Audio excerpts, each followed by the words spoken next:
Hello, and welcome back to our podcast. I am so happy to have you here today.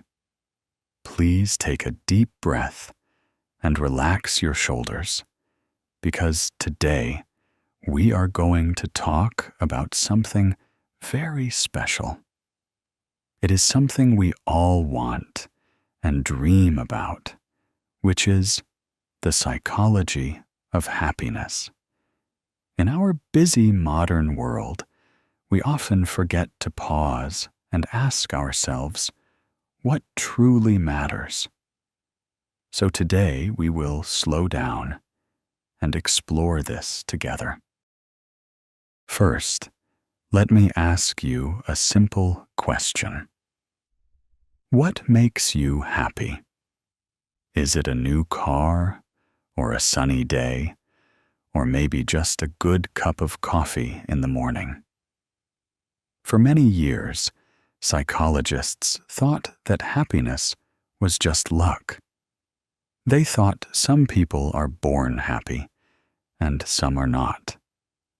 But now we know this is not true, because happiness is not a destination, but a skill that you can practice, just like playing the guitar or cooking a meal. In this episode, we will look at the science behind our smiles and learn simple ways to build a happier life. So get comfortable, and let's begin our journey. Let's start with a story about two people named Tom and Sarah. Imagine that Tom just won the lottery and received $10 million, so he is excited and buys a big house and a fast car. On the other hand, Sarah had an accident where she broke her leg and cannot walk for 6 months, so she is in pain and feels sad. Now imagine 1 year passes and ask yourself, who is happier?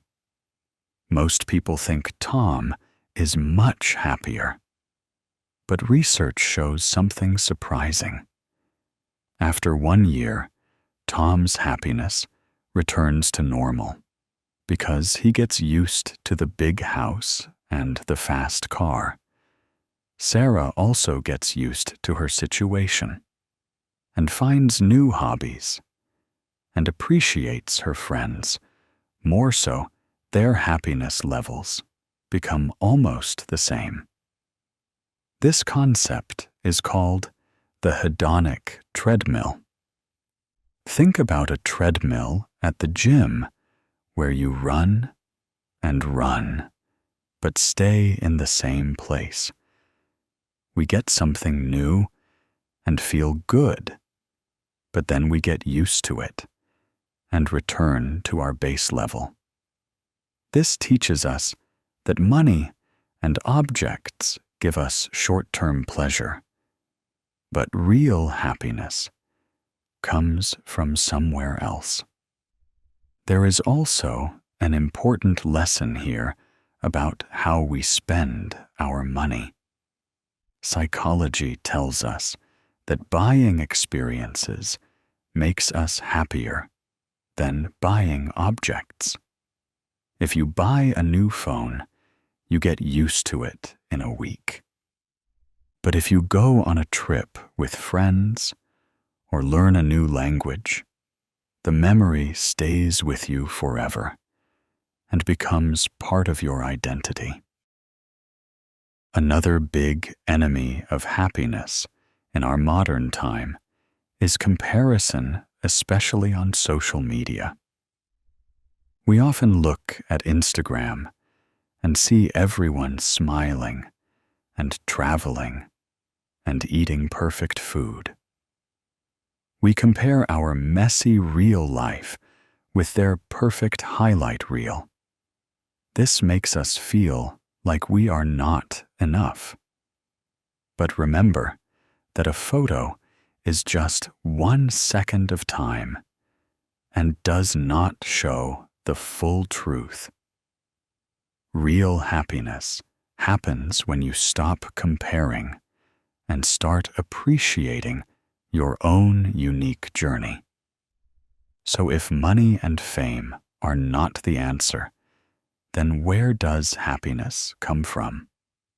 A famous researcher named Sonia Lyubomirsky found a very interesting formula that acts like a recipe for a cake. She says there are 3 parts to your happiness. First, 50% is genetics, which means half of your happiness comes from your parents and is in your DNA. Second is 10% circumstance, which includes your life situation, like if you are rich or poor or where you live.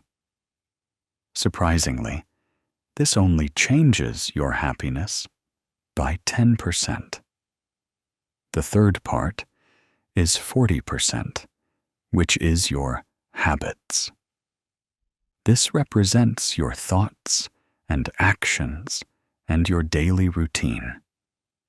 This means you control 40% of your happiness and have the power to change how you feel, even if you cannot change your DNA. Think of your brain like a muscle. If you go to the gym, your muscles get stronger. If you practice positive habits, your brain gets better at feeling happy. Let's talk about a famous study called the Harvard Study of Adult Development, which started back in 1938.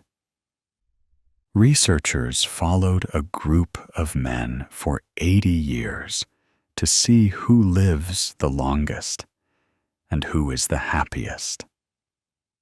The answer was very clear, because it was not the men with the most money or fame. The happiest and healthiest men were the ones with strong relationships. The study showed that loneliness is dangerous and can be as bad for your health as smoking cigarettes. But connection is like medicine. It does not matter if you have 100 friends or just 2 friends, because quality is more important than quantity. Having someone you can trust makes your brain relax and reduces stress. So here is a tip for you. Call a friend today and hear their voice instead of sending a text message, because this small connection boosts your happiness instantly. We also need to talk about the connection between your body and your mind. It is very hard to be mentally happy if your body is unhappy. Simple things like sleep and exercise have a huge impact. When you exercise, your body releases chemicals like dopamine and serotonin, which are natural painkillers for the brain. You do not need to run a marathon. Just a 20-minute walk in the fresh air can change your mood completely. Have you ever done something you love and completely forgot the time? Maybe you were painting or playing football or reading a good book, and suddenly 3 hours passed. Psychologists call this state flow. Flow is when you are completely focused and not worried about the future or regretting the past. It is different from watching TV, which is passive. Flow is active. When you are in a state of flow, your brain releases chemicals that make you feel good and give you deep satisfaction. To find more happiness, you need more flow in your life. So ask yourself when you lose track of time and try to do that activity more often. Now I want to give you a simple but powerful tool called gratitude, which means saying thank you to life. Our brains naturally remember bad things easily to keep us safe from danger, but we often forget the good things quickly. Today, we need to train our brains to see the good. Try this exercise every night before you sleep. Write down 3 good things that happened today, even if they are small things like a warm sun or a delicious lunch. If you do this for 21 days, your brain actually changes, and you start to scan the world for good things and become an optimist. We often think happiness is about what we can get or buy, but psychology tells us that happiness is actually about helping others. There is a concept called the helper's high, because when you help someone else, your brain releases oxytocin, which is the love hormone. You don't need to save the world to feel this. You can simply hold the door open for a stranger or help a colleague with a difficult task. When you make someone else smile, you smile too, because kindness is contagious and spreads from person to person. Before we finish, I want to say something very important regarding negative emotions. Being happy does not mean you never feel sad, because life is difficult, and we all have bad days. True psychological happiness is about acceptance. Imagine your mind is like a guest house. Every emotion is a visitor. Sometimes joy comes, and sometimes sadness comes. If you try to lock the door and stop sadness from entering, it will bang on the door and make a lot of noise. But if you open the door and say, "I see you, sadness," you can stay for a while, then it often leaves quietly. Emotions are like the weather, so when you feel sad, don't fight it, but simply accept it. Curiously, when you accept your sadness, it often goes away faster. We are coming to the end of our episode, so think of your life as a backpack. If you fill your backpack with anger and worry and comparison, it will be very heavy and hard to walk. But if you fill your backpack with gratitude and kindness and connection, the load feels lighter and the journey becomes enjoyable. Remember the 40% rule, because you have the control. Tomorrow morning, when you wake up, you have a choice to look for problems or look for opportunities. Thank you for listening to The Psychology of Happiness, and I hope you found something useful today. Until next time, take care of your mind and be kind to yourself. Thank you for listening to the main story. But before you go, Please stay with me for 2 more minutes. We are going to do a quick review of the most important vocabulary and phrases we used today. This will help you remember them better. Are you ready? Let's go. Number 1 is the phrasal verb, get used to. To get used to something means that something becomes normal for you after a while. In the story, we said, Tom gets used to his pig house. Here is another example. When I moved to London, I had to get used to the rain. Number 2 is the idiom, lose track of time. This means you are so focused on an activity that you forget what time it is. In the story, we said, to find an activity where you lose track of time. Here is another example.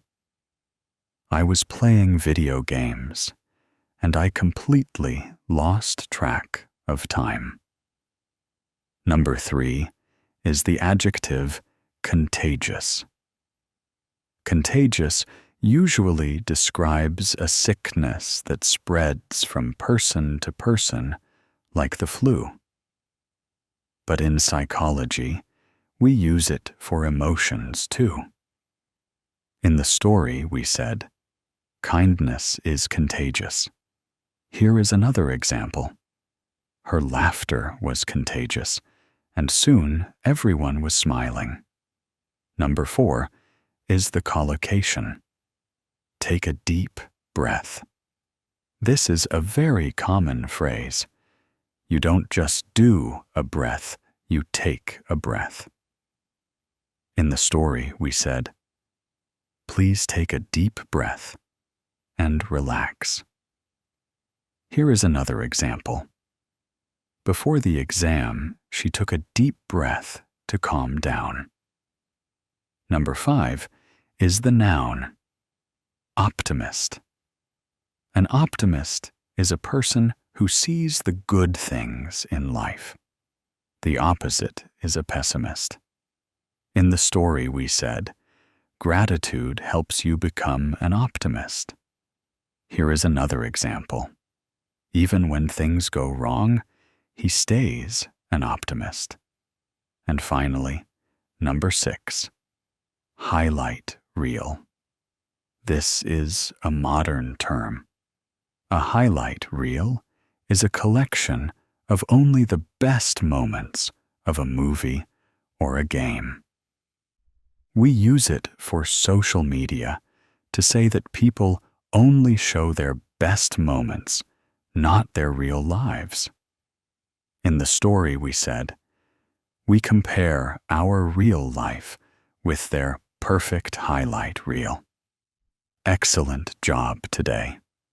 You have learned new psychology concepts and 6 beautiful English phrases. Now you are ready to continue your day with a smile. Goodbye for now.